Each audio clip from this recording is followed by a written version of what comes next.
係各位網友嗱，咁就係人中我唔會講好多嘅，其實就係、但係我係上次講呢個明朝歷史嘅到現在，我係有一個突然嘅覺悟。一向嘅睇法咧就話朱棣咧就係猶豫不決，就係、唔知個位係傳俾仁宗好啊，還是傳俾漢王好。嗱，我係推翻咗呢個睇法。其實朱棣由頭到尾冇改變過，係要立呢個朱高熾做太子。而家我以前講嘅故事有講到啦，就係、因為朱高熾就係、肥，佢騎馬都唔行路都唔方便嘅，咁所以咧就係、朱棣唔中意佢。然後咧就係咧呢個朱高煦咧就係、善於打仗，就係、曾經有一次朱棣係俾建文帝啲軍隊圍住咧，佢救佢出嚟。咁佢咧就同呢個朱高煦講過：你個世子多病，第日咧你好自為之，即係你有機會嘅。從來明史咧就講呢句説話。咁然後咧就去到佢稱咗帝之後，永樂第一年咧，佢冇立即立朱高煦為呢個太子啊。咁咧佢就係去問呢、嗰啲大臣，終於謝晉啊，呢個謝晉就係明朝三大才子嘅第一個，講咗句説話：好勝孫，好勝孫。呢個咧就係、從來都有話，我揀邊個做仔咧？其實咧，因為我中意個孫啊。呢個朱瞻基，明朝宣宗朱瞻基係一個好聰明嘅孫啊，好聰明嘅孫。佢傳俾呢個太子朱高熾，就一定傳俾宣宗。好嗱，呢個就係整個講法。又另一個講法咧，就係咧，佢出去打仗，佢好中意出去打仗，就交俾朱高熾咧就監國啊。朱高熾4次監國，咁咧就有一次翻嚟嫌朱高熾迎接得遲，而係咧就因為有一單案朱高熾處置得唔嚴厲，佢就嚴懲咗朱高熾。然後咧就將佢啲官屬咧，就係即係東宮嘅官屬咧，有啲人都下咗獄，包括呢個謝晉，呢個其實就咁。咁因此咧就認為咧呢一個就係朱棣其實猶豫不決。嗱，我再講講我係點樣睇呢件事啊？冇得選擇嘅，朱棣一定係立朱高熾。我解釋俾大家。第一，朱高熾係喺朱元璋嗰時立佢做世子嘅，即係朱元璋已經好中意朱高熾。呢個呢係冇得講嘅嘢嚟嘅。所有人一早係在朱元璋在世嗰時都認為朱高熾就係燕王朱棣嘅繼承人。呢個第一點證明呢，佢其實冇猶豫過嘅。第二，佢同呢一個漢王講嗰句説話係隨口噏嘅啫。佢同寧王講啊，朱棣啊分半個天下俾佢添啊，結果將佢嘅兵權取消晒，燉咗佢江西。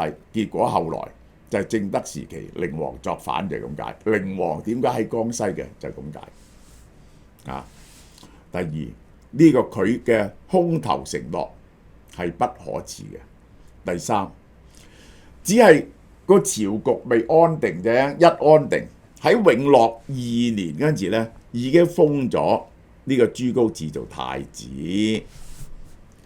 而且咧唔止封咗佢做太子，仲將呢一個朱高煦想趕佢去雲南，封佢雲南。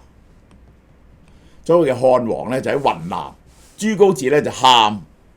所以咧先至留低佢嘅啫，後來咧就封咗佢去山東，根本唔準佢留喺京師度，就係驚佢爭奪帝位。呢、個好清楚嘅成件事係第四點。第四點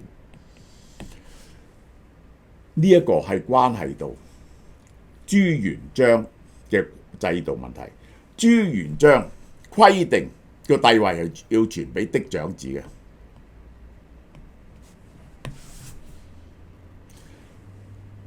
呢個朱棣就係話清君側，而且咧為嫡長子啫，太子死咗，第二、第三個死咗，應該朱棣喎，佢號稱係馬皇后所生喎，所以朱棣唔係承認自己唔係嫡長子。如果佢唔立嫡長子，唔立嫡而立賢嘅話咧，就即係佢嘅繼承權都係有問題。佢係假借朱元璋嘅意旨，話自己夾硬話自己都係嫡長子。如果佢可以立賢咧，就即係呢個嫡長子呢套邏輯咧就唔能夠存在啦。第四、第五點，你睇下明朝啊，即係立唔立嫡子咧？呢個繼承法，呢一個所謂嘅呢一個宗法啊，真係好重要嘅儒家思想入邊嘅宗法。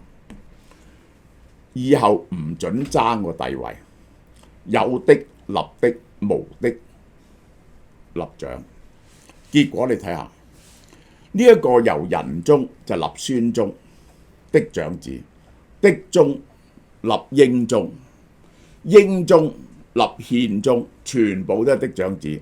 憲宗立呢個孝宗，孝宗立武宗，直至武宗絕嗣為止。個帝位冇得爭，係最穩固嘅。如果學嗰啲游牧民族，你知游牧民族咧，呢個其實係商朝都係游牧民族嚇。佢哋咧就係興宗帝及制，去到遼、金、元啊，就係唔確立呢個嫡長子制度咧。個個朝代都謀朝篡位嘅，我話俾你聽，呢個係搞到國家大亂嘅，所以佢係深受朱元璋嘅影響。朱棣一定要立嫡長子，根本係冇得拗嘅。第四點，朱高熾係非常有人得到人心嘅，佢同所有皇室嘅關係都非常好。佢即位就立即赦免咗建文帝嗰個細佬，呢個就係佢同建文帝同佢都好好關係嘅。喺朱棣起兵嗰陣時咧，朱元璋死咗，就叫佢哋三個，朱高熾、朱高煦同埋朱高煦三個去南京。嗰陣時齊泰王子正咧就驚燕王作亂，想扣住佢哋三兄弟，就因為佢同埋建文帝嘅關係非常好，建文帝叫放佢翻去。呢個人係同任何人關係都好好嘅，喺呢個宗室入邊係極得人望，而且呢個人只有佢在位，先至可以保證朱棣啲仔安全。你諗下，如果朱高煦繼位，會唔會殺晒朱高熾同佢啲仔嗰啲子孫啊？趙王可唔可以存在咧？結果漢王啊，俾人哋捉到啊，犯罪嗰陣時啊，朱高熾幫佢求情，佢成日想奪朱高熾嘅位，朱高熾代佢求情。然後趙王朱高煦仲離譜，佢有個手下竟然想毒死朱元璋，俾呢個朱元璋唔係毒死成祖朱棣，俾朱棣發現咗，要處罰佢，又係朱高熾幫佢求情，話細佬唔知嘅，佢下邊啲人做嘅啫。因此呢個朱高煦得到赦免。你要知道呢個就係當時唐太宗啊，點解唔立呢個魏王，而係立咗呢個唐高宗呢？就因為佢得繼位呢，係會令到所有人呢都可以安全啲兄弟。如果唔係咧，就冇命啦。如果一立朱高煦咧，其他嗰啲兄弟姊妹都危險。呢個咧呢個就係另一個好好嘅證明就係乜嘢咧？喂，朱棣好中意打仗，5次北征西漠、北征沙漠，成日叫朱高熾監國。永樂在位22年，佢監國監咗10年，根本朝政大事一早就交俾佢揸 fit。你唔係好信呢個人啊？點會叫佢長期喺度監國啊？即係日常嘅政務完全喺佢手上。至於佢點解去對付朱高熾呢？兩個原因，我解釋俾你聽你就明白。第一，朱棣呢啲人呢就好擔心大權旁落嘅，因為咧立太子好危險咧，就係一件咁嘅事。嗰啲人咧就變咗覺得你皇帝咧就嚟咧就死噶啦，就太子繼位，就開始啲人咧就包圍太子。咁於是太子就變咗第二個權力中心。朱棣咧嗰啲人咧好中意權力嘅，好驚權力俾第二權力中心侵蝕咗，所以嚟睇見漢武帝就殺太子。呢一個唐太宗又係廢太子，康熙又係廢太子。凡係呢啲咁樣嘅人咧，太子變咗一個係佢嗰個權力嘅挑戰，所以咧佢在位咧都係會撳住朱棣在位咧，一定撳住朱高熾嘅。其實係呢個。第二點解佢要不停叫朱高熾用嚴厲啲嘅態度咧？呢個就要講翻呢個朱元璋同埋朱標啊。朱標成日都勸朱元璋唔好咁殘殺啲功臣啊嗰啲人啦。朱元璋有日叫佢入嚟，攞一支充滿着倒刺嘅樹枝喺度，你執起佢。朱標執唔起。朱元璋話：我而家殺嗰啲友咧，其實就係將呢個權力啊，嗰啲刺啊，冚唪唥削晒去，等你第日可以拎起。如果唔係呢班人咧，會唔聽你話嘅。朱標講一句説話：唔需要咁噶，老豆，只要上有堯舜之君，下邊咧就有賢德之臣噶啦。你只要有仁義道德咧，嗰班臣子咧唔會背叛。朱元璋嬲到追佢追咗2條街嘅。點解？